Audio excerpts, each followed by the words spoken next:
European countries came to Africa and made many changes to daily life of Africans, from homes and clothing to food, education, and language. 1. Landscape and buildings.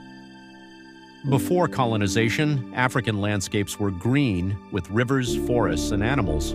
Villages blended with nature, using local materials like mud and wood, fitting the climate and surroundings well. After colonization, Europeans built cities, roads, and railways, clearing forests for farms and mines. Buildings took on a European style with stone walls and arches, changing the natural look. 2. Clothing and appearance. Before colonization, traditional African clothing was colorful with patterns and beadwork.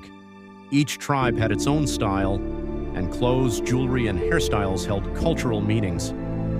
After colonization, Western clothing like suits and dresses became common, especially in schools and jobs. Traditional styles were worn less and started to fade over time. 3. Social and cultural life. Before colonization, family and community were central. People lived with extended families and practiced storytelling, music, dance, and spiritual rituals.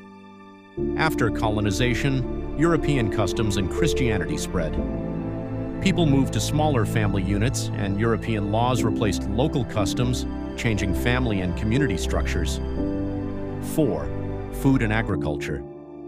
Before colonization, food was locally grown. People ate crops like yams, millet, and maize with cooking methods using local spices and herbs. Food traditions connected people to the land. After colonization, colonizers introduced crops like coffee and cocoa for export. Local diet shifted, with many relying on imported foods like bread and canned goods. 5. Education and knowledge. Before colonization, knowledge was passed down through storytelling and practical teaching from elders. Education focused on skills needed for daily life. After colonization, Western education became common with subjects like reading, writing, and European history. Schools taught in European languages, making it harder for those who spoke only local languages. Traditional skills were often lost. 6. Language and communication.